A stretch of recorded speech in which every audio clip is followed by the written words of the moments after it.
Alright guys, we're here at Seabreezes, and as you know, they're getting a Zamperla Windstarz next year, replacing flyers, and yeah, no more flyers as you can see through here. That is no more. And over here, I think that's some sort of, I don't know if you can see through there, that's some sort of support, like for the base of the ride. I'm pretty sure it's definitely part of the superstructure. I don't know which part though. And I think those are some of the sweep arms towards the back there.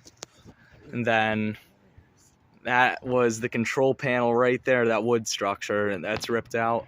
There was the center, obviously, the queue, and I think for a Windstarz, this will be a good fit in here, like size-wise for sure.